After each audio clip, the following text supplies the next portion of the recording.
ప్రభువైన యేసుక్రీస్తు నామానికి స్తోత్రాలు. అందరికీ ప్రైజ్ లార్డ్. ఈ దినం నాడు దేవుడి వాక్యము చూసుకుందాం. అపోస్తలుల కార్యములు 20వ అధ్యాయంలో కొన్ని వచనాల నుంచి మనం 18 నుంచి కొన్ని చూసుకున్నట్లయితే అక్కడ పౌలు భక్తుడి గురించి మనకు అందరికీ తెలిసిన విషయమే కదా.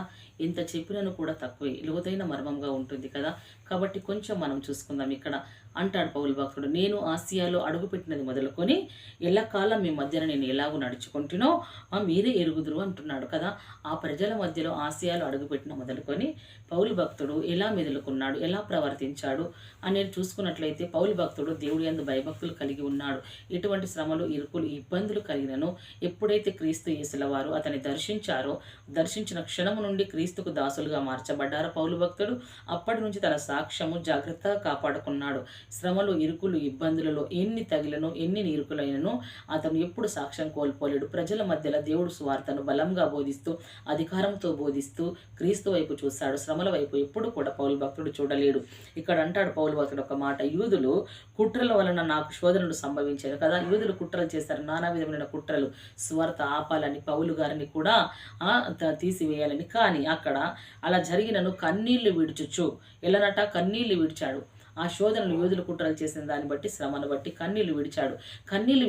కానీ ఆ కన్నీళ్లు విడిచి నాకద్దు ఈ సువార్త అనుకోలేడు, నాకద్దు ఈ మార్గం అనుకోలేదు, నాకద్దు యేసుక్రీస్తుతో సహవాసం అనుకోలేదు. కానీ ఎలానట కన్నీళ్లు విడిచుచు పూర్ణమైన వినయభావముతో అంటున్నాడు. ఇక్కడ పూర్ణమైన అంటే ప్రేమపూర్వకంగా, హృదయపూర్వకంగా, వినయ భావముతో నేనేలాగు ప్రభువును సేవించుచుంటునో మీకు తెలియను అంటున్నాడు కదా. ఏ ప్రజల మధ్య అయితే పౌలు భక్తుడున్నాడో ఆ ప్రజల మధ్యలో పౌలు గారికి కలిగిన శ్రమను చూడలేడు. కానీ కన్నీళ్లు విడుచు పూర్ణమైన వినయ భావంతో ప్రభువును సేవించింది ప్రజలే చూశారంటున్నారు. మరి మనము కూడా క్రీస్తు యేసుని నమ్ముకున్నాం కదా. మనం అన్ని బాగున్నప్పుడు దేవుడు బాగుంచుతున్నాడని దేవుడిని సేవించావేమో. అన్ని మన దగ్గర నుంచి పోయిన తర్వాత, మన స్థితి దీనస్థితిలోకి వచ్చిన తర్వాత, మన సంపన్న స్థితి మనకు మరుగైపోయినప్పుడు, మనము ఈ కడుపేదరికంలో ఉండి కలవరాల చింతల మనం బ్రతుకుచున్నప్పుడు క్రీస్తును మర్చిపోతున్నామా? మర్చిపోవద్దు ప్రియ దేవుని బిడ్డలారా, మర్చిపోవద్దు. ఎందుకు అనంటే క్రీస్తు రాజ్యం కొరకు, మనల్ని హక్కుదారులుగా చేయుట కొరకు ఆయన మనల్ని పిలిచాడు. ఈ లోక అధికారి మనకు కలిగిస్తున్న ఇబ్బందులను బట్టి, ఇరుకులను బట్టి కొంతకాలం మనకు శ్రమ కలుగుతుంది. కానీ అవి మనం ఓర్చుకొని పూర్ణమైన వినయభావంతో క్రీస్తును సేవించిన ఎడల అది దేవుడు చూస్తాడు కదా. దేవుడు చూస్తాడు. అదే ప్రజల మధ్యలో మనం బ్రతుకుచున్నాం కాబట్టి ఈ ప్రజలందరి మధ్యలో యేసుక్రీస్తుల వారికి ఆ ప్రజలే సాక్ష్యంగా ఉంటారు. ఎలానో తెలుసా, ఈ కరువు, ఈ కష్టము కూడా ఒక సాక్ష్యం. ఎందుకంటే నిన్ను చూసి నూతనంగా నమ్ముకునే విశ్వాసులు ఉంటారు, ఆ ప్రజలు ఉంటారు. ఎలా చూస్తారనంటే అన్ని కష్ట నష్టాలు జరిగిన ప్రభుల వారిని వారు వదిలిపెట్టట్లేదు. ఎందుకు వదిలిపెట్టట్లేదు అని అంటే క్రీస్తు రాజ్య వ్యాప్తి కొరకు. అలా ఎప్పుడైతే ప్రజలు చూస్తారో వారి మధ్యలో సాక్ష్యంగా ఉంటాం మనం. ఎలా సాక్ష్యం అంటే ఇన్ని కష్ట నష్టాలు జరిగినను పౌలు భక్తుడు వారు వినక ఉన్నారు దేవుణ్ణి. ఆ ప్రజల వలె మేము కూడా నమ్ముకుంటాం. ఆ దేవుళ్ళు అంత శక్తి ఉందా, దేవుడిని విడవనంత ప్రేమ ఉందా అని చూస్తారు ప్రజలు. అక్కడ పౌలు భక్తుడు ఆ మాట అంటున్నాడు అని అంటాడేమని, మరియు ప్రయోజనకరమైనది ఏదియు దాచుకొనక బహిరంగముగాను ఇంటింటను మీకు తెలియజేయుచు బోధించుచు దేవుని ఎదుట మారు మనసు పొందిన మన ప్రభు అయిన క్రీస్తునందు విశ్వాసం ఉంచవలనని యూదులకును గ్రీసు దేశస్తులకు ఎలాగూ సాక్ష్యం ఉంచుంటున్నా ఇదంతయు మీకు తెలియను అంటున్నాడు. ఎంత జాగ్రత్తగా అంటున్నాడు కదా ఇక్కడ మాట. ఎంత చక్కగా మాట్లాడుతున్నాడు అంటే మేలైనది ఏది దాయలేడట, దాయక ప్రతి ఇంటింట బోధించాడట. ఈ కాలంలో సువార్త చెప్పేవారు, సేవకులైన, విశ్వాసులైన ఆశీర్వాదకరమైన ఆశీర్వచనము వదిలిపెట్టి వారిని ఆ కుటుంబంలో దీవించను కాక యథార్థంగా ప్రార్థించలేకపోతున్నారు. ప్రయోజనకరమైన మాటలని దాచబెట్టబడుతున్నారు కదా. దేవుడి వాక్యము పూర్ణంగా బోధించట్లేదు, ప్రార్థన యథార్థంగా చేయట్లేదు. కానీ పౌలు భక్తుడు అక్కడ కాదు. అలా జరిగించినప్పుడు ఆయన అంటాడు, ఇదిగో నేనిప్పుడు ఆత్మ సంబంధం, ఆత్మయందు బంధింపబడిన వాడనై యెరూషలేమునకు, ఎలానట ఆత్మయందు బంధింపబడిన వాడే యెరూషలేమునకు వెళ్ళుచున్నాను. అక్కడ నాకు ఏమి సంభవించునో నాకు తెలియదు కానీ అంటున్నాడు కదా. ఎక్కడికి వెళ్తున్నాడు అప్పుడు పౌలు గారు అని అంటే యెరూషలేము పట్టణానికి ఆయన వెళ్ళనయింటున్నాడు. కాబట్టి అక్కడ అంటాడు, ఏమని అంటాడంటే బంధకములు, శ్రమలను నా కొరకు కాచుకొని ఉన్నవని పరిశుద్ధాత్మ ప్రతి పట్టణంలో నాకు సాక్ష్యం ఇచ్చుచున్నాడని తెలియను. ఏమి సంభవిస్తుందో నాకు అక్కడికి వెళ్ళినాక తెలియదు. కానీ ఎలానట ఫస్ట్ మొదటగా చూసుకుందాం. ఏమంటున్నాడంట ఆయన ఇక్కడ అంటున్నాడు పౌలు భక్తుడు, ఏమంటున్నాడంటే బంధకములు పరిశుద్ధ ఆత్మతో అంటున్నాడు ఆయన కదా. పరిశుద్ధ ఆత్మతో ఇదిగో నేనిప్పుడు పరిశుద్ధాత్మయందు బంధింపబడిన వాడిని, పరిశుద్ధాత్మయందు బంధింపబడ్డాడు కదా. అప్పుడు కూడా ప్రభుల వారిని పరిశుద్ధాత్మ దేవుడు అరణ్యంలోకి తీసుకెళ్ళాడు కదా. ఇప్పుడు కూడా బంధించబడి అంటున్నాడు పౌలు గారు అని అంటున్నాడు. ఇక్కడ ఏమంటున్నాడు అంటే ఏమని, నా కొరకు నాకు తెలియదు ఏమి సంభవిస్తుందో పట్టణంలో, నేను మాత్రము తెలియదు నాకు, కానీ ఒకటి మాత్రం పరిశుధాత్మ దేవుడు నాకు ఏమంటున్నాడంటే నన్ను ఇక్కడ అంటున్నాడు, బంధకములు ఎలానట, బంధకములను శ్రమలు నా కొరకు పొంచి ఉన్నవని పరిశుద్ధాత్మ ప్రతి పట్టణంలో నాకు ఎలానట నాకు సాక్ష్యం ఇచ్చుచున్నాడని మాత్రం తెలుసును. నీ కొరకు బంధకములు అక్కడ చూస్తున్నాయి, నీకు శ్రమలు కలగబోతున్నాయని పరిశుద్ధాత్మ దేవుడు నాకు చెప్తున్నాడు అని ఇక్కడ కింది వరకు చూసుకున్నట్లయితే ప్రతి విషయంలో ప్రకటిస్తూ వస్తాడు. ప్రకటించి వచ్చి ఒక మాట అంటాడు. ఇక్కడ ఏమో 28వ వచనంలో అంటాడు, దేవుడు తన స్వరక్తం ఇచ్చి సంపాదించిన తన సంఘమును కాయుటకు అంటాడు. హల్లెలూయా. సంఘంను ఎవరు సంపాదించారు? ఇప్పుడు మనం ఇక్కడ చూసుకుందాం. నేను కట్టిన సంఘం, నా సంఘం, నేను ఇంత పెద్ద మందిరం కట్టిన, ఇన్ని కోట్ల మందిరం కట్టిన, ఆ మందిరం పేరేందనంటే సేవకుల పేర్లు పెట్టి పిలుస్తారు. ఆ సేవకుడి మందిరం, ఈ సేవకుడు చేర్చిపోతున్నాం, ఆ చేర్చిపోతున్నాం, మీకు ఈ చేర్చిపోతున్నాం అంటారు కదా. కానీ యేసుక్రీస్తు మందిరానికి వెళ్తున్నాం అనే వారి నోట్లో నుండి ఇక్కడ మాట మాత్రం వెళ్ళట్లేదు. జాగ్రత్తగా గమనించాలి. సంఘము గురించి ఇక్కడ ఏమంటున్నాడు పౌలు భక్తుడు అంటే, దేవుడట స్వరక్తం ఇచ్చి సంపాదించిన తన సంఘమును కాయుటకు పరిశుద్ధాత్మ మిమ్మల్ని దేని యందు అధ్యక్షులుగా ఉంచాను. పరిశుద్ధాత్మ దేవుడు దేని మీద అధ్యక్షులుగా ఉంచాడు? నిన్ను మందిరం కడుగుట మీద అధ్యక్షత ఉంచాడా?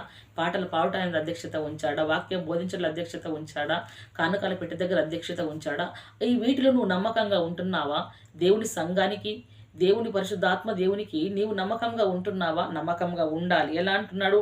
సంఘంను కాయటకు పరిశుద్ధాత్మ దేవుడు మిమ్మలను అధ్యక్షులు ఉంచిన ఆ యావత్ మందను గూర్చి మీ మట్టుకు మిమ్మల్ని గూర్చి జాగ్రత్తగా ఉండు అంటున్నాడు కదా. అలా మీరు జాగ్రత్తగా ఉండాలి అంటున్నాడు. ఆయన కష్టాలు చెప్పాడు, ఆయన నష్టాలు చెప్పాడు ఇక్కడ కదా. ఆయన ప్రార్థన చెప్పాడు, ఆయన సహవాసము చెప్పాడు.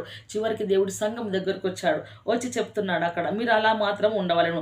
నేను వెళ్ళిపోయిన తర్వాత క్రూరమైన తోడేళ్ళు మీలో ప్రవేశించడం నాకు తెలియను అంటున్నాడు. ఇక్కడికి వెళ్ళిపోతున్నాడు, యెరూషలేము వెళ్ళిపోతున్నాడు ఆయన కదా. వెళ్ళిపోతున్నప్పుడు ఆ సంఘం వదిలిపెట్టి వెళ్ళిపోతున్నాడు. నాకు ఇలా మీరు వెళ్ళిపోయిన తర్వాత క్రూరమైన తోడేళ్ళు వస్తాయి అంటున్నాడు. అంటే సింహాల పుల్లా కాదు, మనుష్యులే తోడేళ్ళ వంటి వారు, క్రూరమైన హృదయాలు కలిగిన మనుష్యులు సంఘాలలోనే ఉంటారు కదా. ఇక్కడ చూసుకుందాం. ఇంకను వారు మందను కనికరింపరు.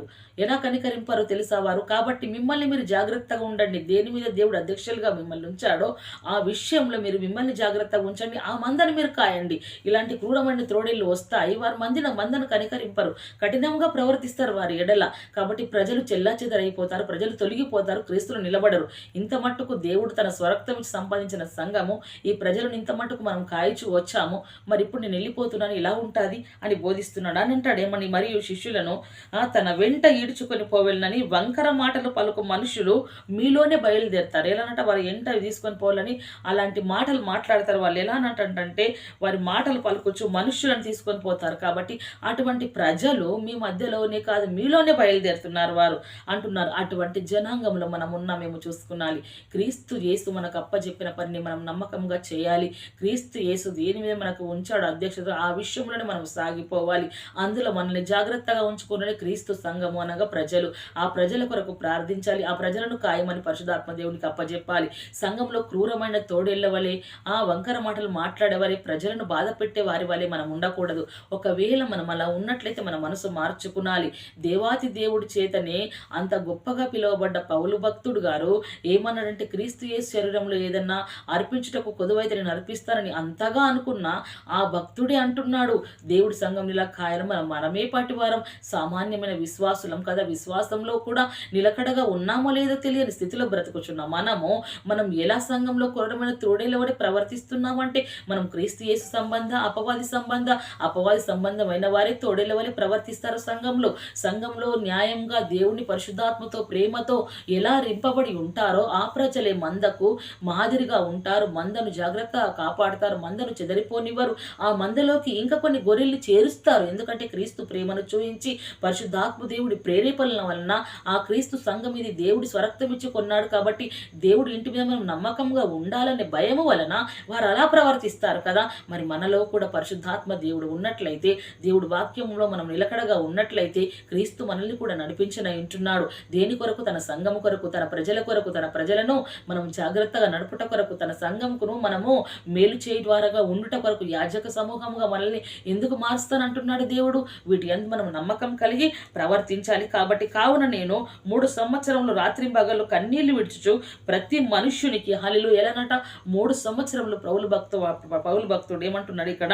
3 సంవత్సరములు రాత్రింబగళ్ళు కన్నీళ్లు విడిచాడట సంఘము కొరకు, దేవుని ప్రజల కొరకు. మరి నీవు ఏ పగలు విడుస్తున్నావు కన్నీరు? ఏ రాత్రి విడుస్తున్నావు? రాత్రి కాల సమయంలో నీవు ఫోన్ చూస్తున్నావా? కన్నీళ్లు విడుస్తున్నావా? మధ్యాహ్న కాల సమయంలో నీవు సినిమాలు చూస్తున్నావా? ముచ్చట్లేస్తున్నావా? నీవు పరుల విషయంలో జోక్యం చేసుకుంటున్నావా? జాగ్రత్త. పౌలు భక్తుడు మాత్రం దేవుడు అప్పచెప్పిన పనిని నమ్మకంగా చేస్తూ అంటున్నాడు. ఆ దైవజనుడుగా ఏమంటున్నాడు అంటే, అంత గొప్ప దైవజనుడు అంటున్నాడు, నేను రాత్రింబగలు 3 సంవత్సరాలు కన్నీళ్లు విడిచాను, కన్నీళ్లు విడుచుచు ప్రతి మనుషునికి మానక బుద్ధి చెప్పి తిని అంటున్నాడు. ప్రతి మనుషునికి బుద్ధి చెప్పాడట మానకుండా. ఇలా బ్రతకాలి, ఇలా బ్రతకాలి. ఎందుకు చెప్పాడు? ఆయన బుద్ధి కలిగి ప్రవర్తించాడు, పరిశుద్ధాత్మ బుద్ధి కలిగి ప్రవర్తించాడు కాబట్టి ఇతరులకు బుద్ధి చెప్పే స్థితిలో అతను ఉన్నాడు. బుద్ధి లేని వారు ఉంటారు, సంఘమును పాడు చేసేవారు, సంఘంలో ఏ పని చేయరు, చీపురు పుల్ల కూడా తీసి కూడా ఇటు నుంచి ఇటు పెట్టలేరు కదా. సంఘంకు ఉపయోగపడే ఉపకరణములు కూడా, ఒక వస్తువు కూడా వారి సొంత ఆస్తిలో నుండి తేలేరు. అటువంటి వారికి నాయకత్వం కావాలి, సంఘ పెద్దలుగా ఉండాలి. అటువంటి వారు సమాజంలో మేము ఏర్పడాలని చేస్తారు, కానీ అక్కడ వారికి బుద్ధి లేక ప్రవర్తిస్తారు. ఇంకా వారే ఇంకా ఇతరులకు బుద్ధి చెప్తామని వస్తారు. అంటే బుద్ధి ఉన్నవాడు బుద్ధి చెప్తేనే బుద్ధికి విలువ ఉంటుంది, వినేవారు కూడా విలువను బట్టి వింటారు. మరి బుద్ధి లేదు కదా అక్కడ. కాబట్టి ఇక్కడ భక్తుడికి బుద్ధి కలిగి ప్రవర్తించాడు కాబట్టి రాత్రి పగల వారికి బుద్ధి చెప్తే మీరు జ్ఞాపకం చేసుకొని మెలకువగా ఉండండి అంటున్నాడు. అంటే మీరు నిద్రమత్తులై ఉండకండి, శోధనలో ప్రవేశించకుండానట్లు మీరు మెలకువగలిగి ప్రార్థించండి, కన్నీళ్లు విడవండి అంటాడు. ఎలా ఉన్నాడని అంటాడంటే, ఇప్పుడు దేవునికి ఆయన కృపవాక్యమును మిమ్మల్ని అప్పగించుచున్నాను. ఎలా అంటే దేవునికి కృపవాక్యమునకు మిమ్మల్ని అప్పచెప్తున్నంటే అంతగా బలముగా దేవుడి వాక్యంలో ఉన్నది ఉన్నట్లుగా పౌలు భక్తుడు బోధించాడు. ఆ వాక్యం బోధిస్తుండగా కొందరు సేవకులైనను, కొందరు స్వార్థికులైన ఏం చేస్తున్నారంటే ఈ కాలంలో ఏం చేస్తున్నారంటే పిట్ట కథలు అలుతున్నారు. ఆ పిట్ట కథలు చెప్పడం ఎక్కువైపోతుంది, క్రీస్తుని గురించి చెప్పడము కథ తక్కువైపోతుంది కదా. కానీ ఇక్కడ కృపకును దేవుడు వాక్యంకు ఆ ప్రజలందరినీ అప్పచెప్తున్నాడు. భక్తుడు అంటున్నాడు, ఏమంటున్నాడు? ఆయన మీకు క్షేమాభివృద్ధి కలుగజేయుటకును పరిశుద్ధపరచబడిన వారందరిలో ఎలానట స్వాస్థ అనుగ్రహించుటకును శక్తిమంతుడు. ఎలానట? దేవుడు అంతటి శక్తిమంతుడు కాబట్టి మీరు ఈ రీతిగా ప్రవర్తించండి, క్షేమాభివృద్ధి మీకు కలుగజేస్తాడు, మిమ్మల్ని పరిశుద్ధపరుస్తాడు, ఇవన్నీ దేవుడు చేస్తాడు కాబట్టి ఇంత జాగ్రత్తగా ఉండండి అని చెప్తున్నాడు అని చెప్పి ఆయన వెళ్ళిపోనంటున్నాడు. మరలా మీ ముఖము నేను మరలా చూడను అని అంటాడు. అన్నప్పుడు వారందరూ పౌలు భక్తుడి మెడ మీద పడి వారందరూ ఏడిచి ముద్దు పెట్టుకొని అక్కడ ఓడ వరకు సాగనంపుతారు. అంటే ఈ వాక్యం ఎందుకు? అతను కన్నీళ్లు విడిచి అంతకాలం కాపాడు అని అంటే ఆయన అడ్డంగా నిలబడ్డాడా? అడ్డంగా నిలబడలేడు. ఆయన దేవుడి సన్నిధిలో చేసిన ప్రతి ప్రార్థన క్రూరమైన త్రోడేళ్ల లాంటి హృదయాలను కూడా మార్చివేసింది. దేవుడు వాక్యం అలా బోధించాడు. దేవుడు వాక్యంకు వారిని అప్పచెప్పాడు, దేవుడు కృపకు వారిని అప్పచెప్పాడు, బుద్ధి చెప్పాడు. ఇది తప్పు నానా, ఇది మంచిది కాదు, ఇది చేయాలి అని. అలా కాదు ఈ రోజులలో చెప్పడము. పాపిష్ట పనులు చేయడమే ఎక్కువైపోతుంది, అందులో ఇంకాను వాటికి ఇంకా ఎంకరేజ్ ఎక్కువైపోతుంది సంఘాలలో కదా. అందరూ చేయలేకపోతున్నారు, అందరూ చేస్తున్నారని అలా ఉండకూడదు. పౌలు భక్తుడు బుద్ధి చెప్పారు. వంకర మార్గంలో ఉన్న వారికి బుద్ధి చెప్తేనే కదా వారు సరైన మార్గంలోకి రాగలుగుతారు. అలా బుద్ధి చెప్పాడు, కన్నీళ్లు విడిచాడు. ఎక్కడ కూడా ఎటువంటి తోడేళ్ల లాంటి హృదయాలు ఎవరికి కలగక ముందే కలుగుతున్నను వాటిని సరిచేస్తూ దేవుడి సంఘమును, దేవుడి మందను కాస్తూ వచ్చాడు దైవజనుడు. మరి ఆయన వెళ్ళిపోతున్నాడు. ఇటువంటి ప్రజలు ఉంటారు, మీరు జాగ్రత్తగా ఉండండి, మీరు మెలకువగా ఉండండి, మిమ్మల్ని నేను ఇలా అంటున్నాడు, ఇలా బుద్ధి చెప్పాను, మీరు ఉండండి ఇలా అని మాట్లాడుతున్నాడు కదా. మరి మనం ఎంత మట్టుకుంటున్నాం, ఎంత మట్టికి దేవుడి ప్రజలకు బుద్ధి చెప్పే స్థితిలో ఉంటున్నాం? బుద్ధి చెప్పే స్థితిలో ఉండాలంటే మొట్టమొదట మనకు బుద్ధి రావాలి, మనము బుద్ధి కలిగి ప్రవర్తించాలి, దేవుడి మందను ఎలా కాయాలి, దేవుడి సువార్తను ఎలా ప్రకటించాలి, ప్రజల్ని మందలుగా ఎలా కట్టాలి అని, మందను గుర్రెం చెదరకూడదామనే ఆలోచనలో మనం ఉండకూడదు కదా. అలా పౌలు భక్తుడు వలె మనము కొన్ని విషయాలు నేర్చుకున్నాం ఈ దినం నాడు, పూర్తిగా నేర్చుకోలేము కదా. పూర్ణమైన తనేలనాట ఆయన పూర్ణమైన వివేకము కలిగి ఎంతటి శ్రమచనను దేవుని వదిలిపెట్టక ఉన్నాడు. అంతటి కృప దేవుడు మనకు అనుగ్రహించాలని మనం వేడుకొనాలి. ప్రభు సన్నిధిలో మనం బ్రతికినట్లయితే దేవుడు మనకు కూడా అపోస్తలుడైన పౌలు గారికి ఇచ్చిన కృపను కూడా మనకిస్తాడు. ఎందుకనంటే దేవాతి దేవుడికి కావాల్సింది దినాలలో పరిశుద్ధత, పవిత్రత, క్రీస్తు కొరకు నిలబడే ఒక సైన్యం కావాలని చూస్తున్నాడు ప్రభుల వారు. ఆ సైన్యంలో మనం ఎందుకు ఒకరిగా ఉండకూడదు? ఆ సైన్యంగా మనమే ఎందుకు మార్చబడకూడదు? క్రీస్తు యేసుగా వారికి సాక్షులుగా మనం ఎందుకు ఉండకూడదు? ఉండటకు ప్రయత్నం చేయండి, ప్రార్థించండి, పాల్గొనండి, క్రీస్తులో నడవండి. ఈ ఇటు వాక్యము దేవుడు మన ఆత్మల నిమిత్తం దీవించి మనల్ని బలపరిచి నడిపించును గాక. ఆమేన్. Praise the lord.